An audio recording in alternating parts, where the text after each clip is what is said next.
इसमें जब क्रोमोसोम्स एक मेटाफेज प्लेट पे अलाइन हो जाते हैं, उसके बाद आता है एनाफेज। एनाफेज में जो क्रोमोसोम्स होते हैं, तो जैसे एक क्रोमोसोम का स्ट्रक्चर होता है, उसमें 2 आर्म्स होते हैं, तो उसको बोलते हैं क्रोमैटिड्स। मतलब एक क्रोमैटिड और दूसरा क्रोमैटिड, तो दोनों में से सिस्टर क्रोमैटिड्स होते हैं।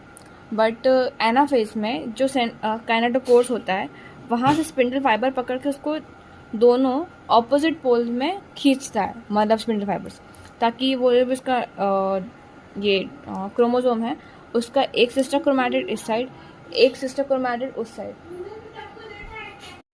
हाँ, तो जो 2 आर्म्स जिसको हम सिस्टर क्रोमैटिड्स बोल रहे थे, तो आफ्टर डिवाइडिंग, मतलब जब दोनों स्प्लिट हो चुके हैं और दोनों साइड के स्पिंडल फाइबर्स खींच चुका है, तो अब उसको सिस्टर क्रोमैटिड्स की जगह उसको डॉटर क्रोमैटिड्स बोलेंगे।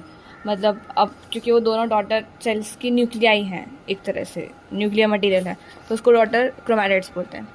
तो ये एनाफेज में बस इतना ही होता है कि काइनेटोकोर से अटैच होकर वो दूसरे ऑपोजिट पोल्स पे खिंच जाते हैं और फिर उनको डॉटर क्रोमैटिड्स बोलते हैं।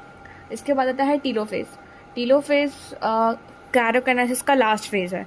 तो मतलब इसमें अब दोनों साइड जो डॉटर क्रोमैटिड्स थे वो जो खिंच चुके थे, टीलोफेज में वो जो भी इसका क्रोमोसोम्स होते हैं, क्रोमोसोम एक्चुअली डीकंडेंस हो जाते हैं। मतलब जैसे कंडेंस होके क्रोमैटिन फाइबर कंडेंस होके क्रोमोसोम बना था, अब क्रोमोसोम डीकंडेंस होके फिर से क्रोमैटिन फाइबर या फिर न्यूक्लियर मटेरियल की तरह एक ऑपोजिट पोल्स पे एक साथ इकट्ठा हो जाते हैं।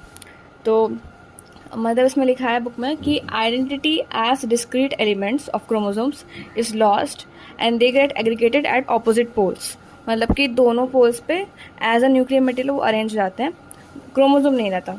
और दोनों न्यूक्लियर मटेरियल या क्रोमैटिन फाइबर्स के आसपास अब न्यूक्लियर एनवलप, जो कि प्रोफेज में मतलब हट गया था, प्रोफेज में चला गया था, वो फिर से आ जाता है nuclear envelope in the telophase. और जो endoplasmic reticulum, Golgi bodies and nucleolus, ये तीनों और भी सारे ऑर्गेनल्स जो कि डिसअपियर हो गए थे, सब प्रोफेज में डिसअपियर हो गए थे, तो अब टीलोफेज में ये फिर से मतलब बन जाते हैं।